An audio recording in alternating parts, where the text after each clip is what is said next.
day brought news you did not want, and your hands are still shaking. Stay with me for a few minutes. I know you almost did not stop here. I know the noise inside you is loud right now, and yet you paused. You are still here. Maybe that small pause is not nothing. You do not have to be steady to listen to this. You do not have to understand what just happened, or have a plan, or feel anything except the fog you are standing in. You only have to let these few minutes be quiet ones. So loosen your shoulders if you can, and let your breath slow down just a little, just for now. Before anything else, let me be honest with you, because honesty is the only thing worth offering on a day like this. What you are about to hear is comfort drawn from the Bible, a reflection offered in faith.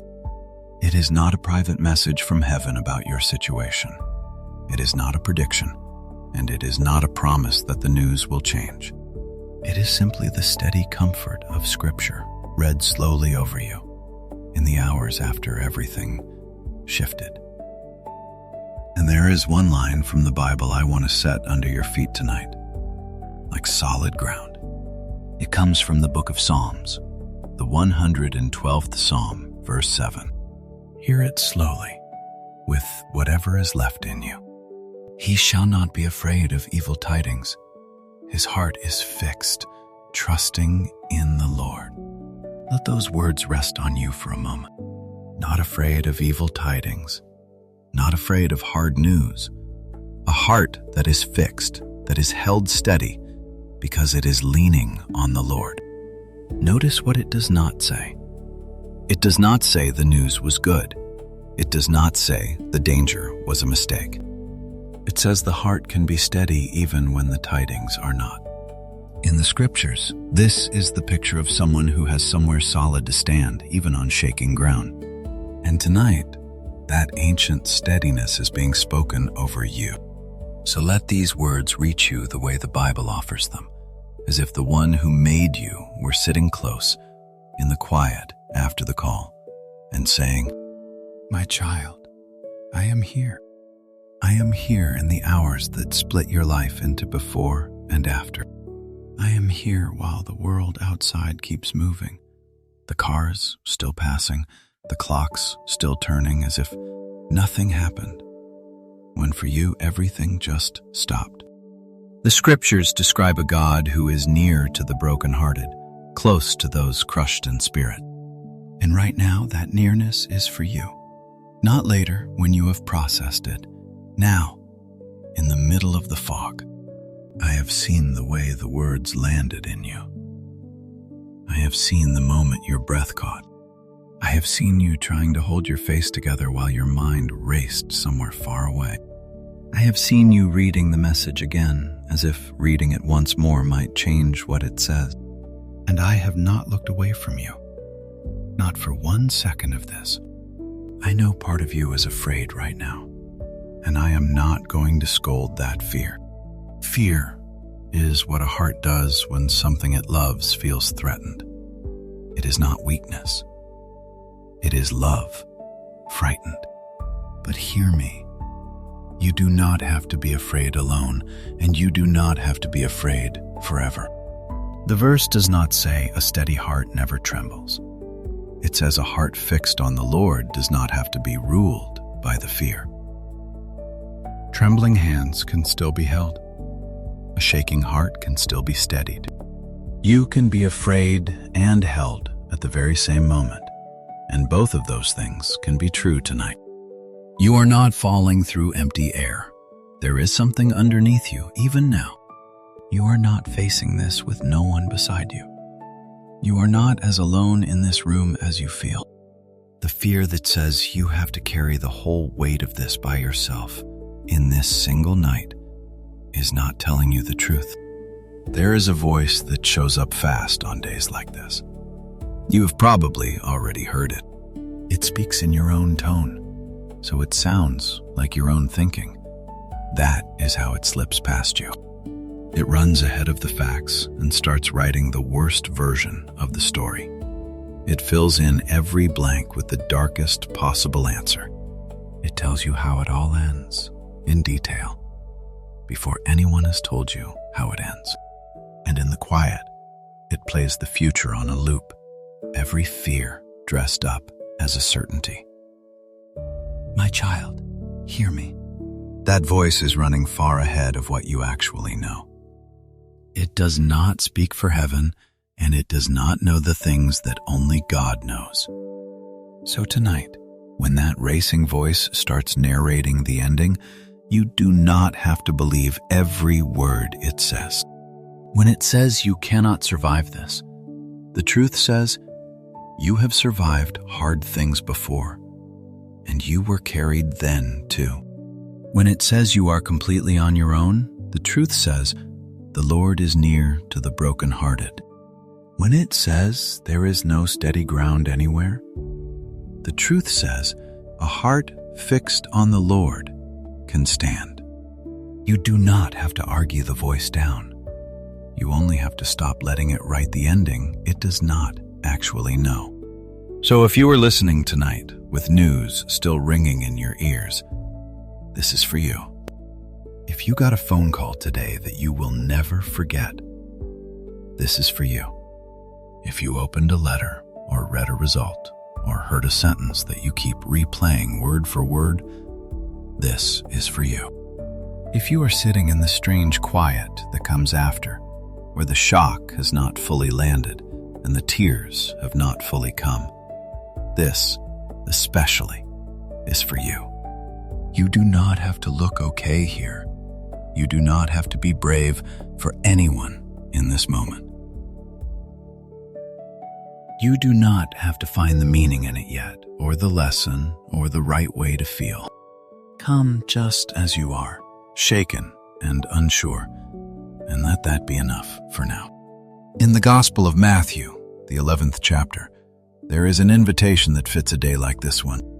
It calls out to all who are worn down and weighed heavy, and it offers them rest. Notice who is welcomed. Not the ones who are handling it gracefully, not the calm, not the composed, not the ones who already know what to do next. The weary, the ones weighed down, the ones carrying something far too heavy for one set of shoulders. That invitation has your name in it, exactly as you are tonight, in the middle of the worst news. You do not have to steady yourself first. You do not have to stop shaking before you are allowed to come. The scriptures never say, "Come once you have made peace with it." They say, "Come as you are, heavy and afraid, and rest will be given." And I want you to hear what the steadiness in that verse actually rests on. The psalm does not say the steady heart is strong because it is sure the news would turn out fine. It says the heart is fixed because it is trusting in the Lord. 9. The anchor is not a guarantee about the outcome. The anchor is the one holding you through the outcome. That is a different kind of steadiness than the world offers. The world says, you will be okay once you know everything works out. Heaven says, you can be held even before you know anything at all. Your peace does not have to wait for good news. It can rest on a presence that is already here. And I want to speak to the part of you that is bracing for what comes next. You are already living through tomorrow in your mind, and the day after, and the hard conversations you have not had yet. You are carrying days that have not arrived, all of them stacked onto this one night. But you were never meant to carry the whole road in a single evening. The scriptures speak of mercy that comes new each morning, which means tomorrow will have its own grace waiting in it. Grace you cannot feel yet from where you stand tonight. You do not have to find the strength for next week right now. You only have to get through this one night, and you do not have to get through it on your own. Now, I know you may not feel steady at all yet. I know these words might be landing on a heart that is still numb.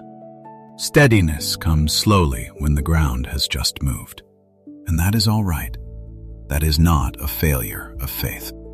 The truth does not wait for your hands to stop shaking before it becomes true. The ground holds you whether you feel it holding you or not. The presence is near whether you sense it or not. These promises were written down long before this day came so that they could be here, waiting for you on exactly the day you would need them. So let me say it again, slowly, the way you may need to hear it more than once tonight. You are not alone in this.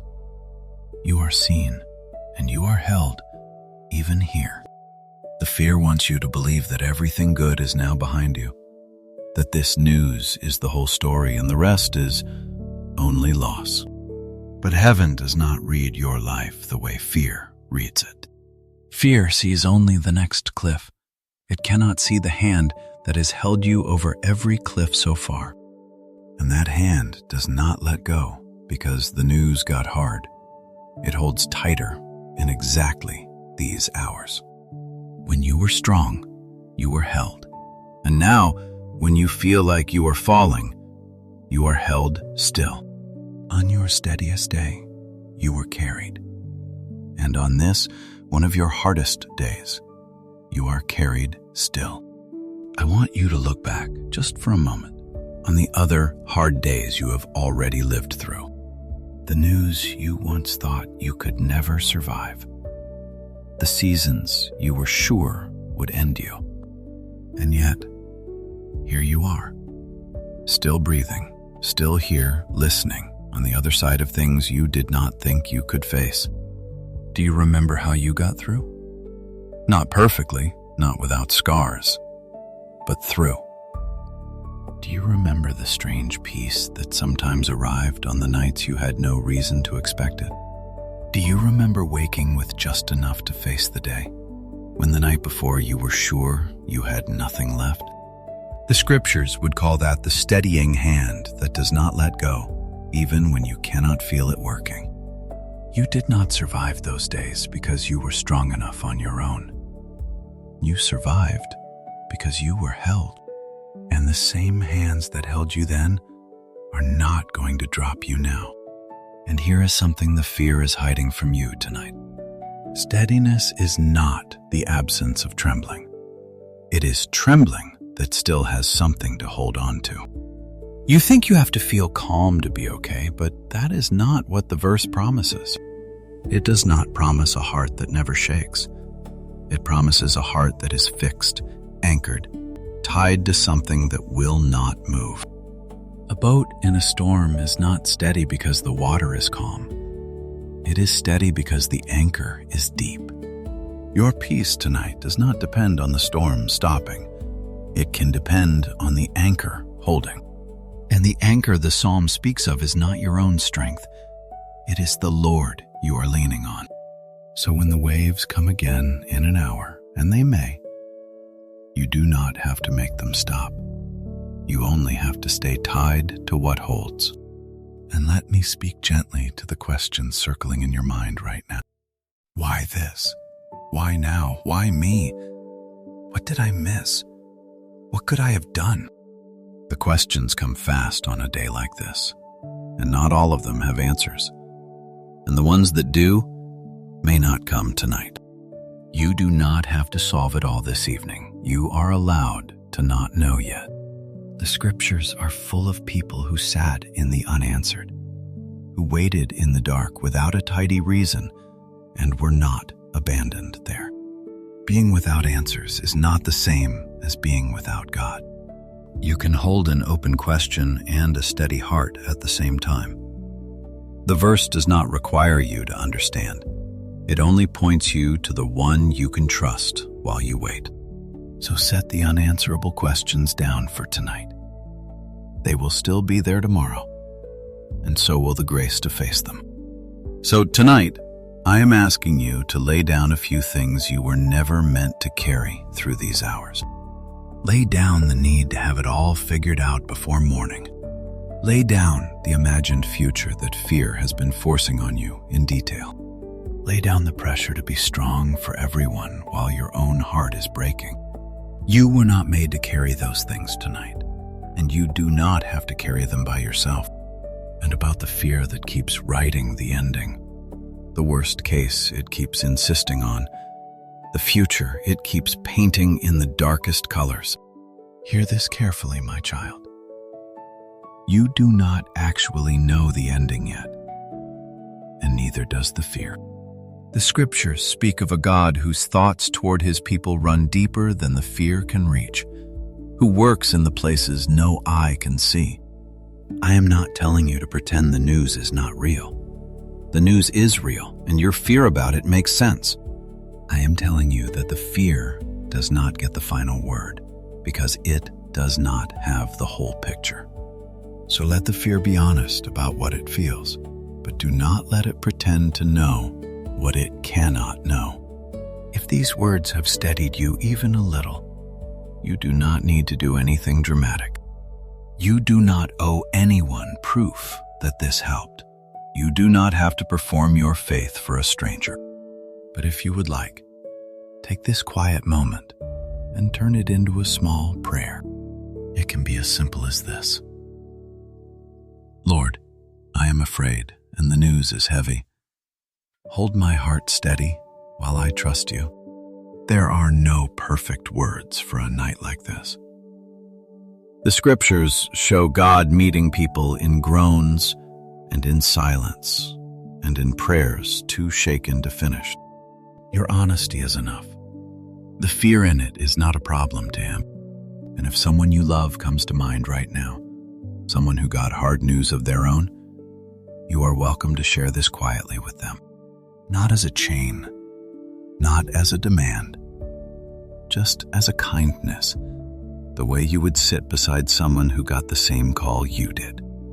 Now, here is one gentle but important reminder, and I will not hurry past it, because a night like this matters too much. Faith is a deep comfort, but it is not a substitute for real-world care. If the news you received is about your health, or someone you love, or a heavy situation that feels too big to face, please lean on the people who can help carry it. Talk to a doctor about what you were told. Sit with a counselor if the weight is crushing. Call a trusted friend or a family member and let them be near you tonight. Reaching for help is not a lack of faith. It is wisdom, and on a hard day, it is one of the bravest things you can do. You were never meant to sit alone with frightening news. Let real people and real help stand with you. And before we come to the end, let me ask one simple thing of you. Hold on, just through tonight. I am not telling you the news will reverse. I am not handing you a guarantee or an outcome or a tidy ending wrapped up neatly. I will not pretend to know what only God knows, and I will not add a false promise to a day that already gave you too much to hold. But I can tell you what faith has always whispered to the frightened, that the story is not finished in this single moment, and this night is not the whole of it.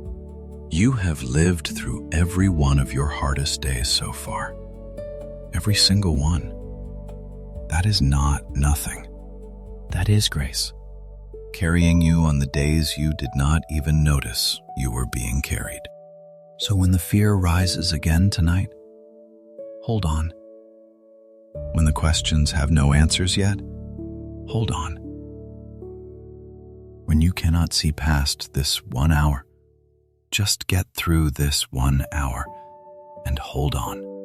So as this message comes toward its close, I want to leave one thing in your hands to carry into whatever tomorrow holds. A frightened heart can still become a steady one, not because the fear is foolish, but because it has somewhere solid to rest. Let me set the words back under you once more, the way the psalm gives them. He shall not be afraid of evil tidings. His heart is fixed, trusting in the Lord. Whatever this day has taken, it has not taken the ground beneath. The steadiness offered to you is not a promise about the news. It is a promise about the one who stays near while you face it. I will not promise you an outcome. I will not promise you a timeline. I will not pretend to know how this resolves. You have been handed enough empty reassurances in your life, and I will not add one more tonight. But I can leave you with what the scriptures say with quiet confidence. You do not have to be ruled by the fear, because your heart can rest on the one who holds you. He is near, he is steady, and he has not let go. So lift your head just a little tonight. Not because the news is suddenly different, but because you are not facing it on your own. Take one more slow breath now, here, in the quiet. And let this be the truth you carry into sleep. You are seen. You are held. And even on this hard day, you are not alone. If words of comfort like these bring you steadiness, you are always welcome to stay close to this quiet corner, where we simply sit with the scriptures together. And wherever tomorrow takes you, whatever this news asks of you, may you face it knowing that the one who made you has not let go of your hand. Peace be with you, my friend. Rest now.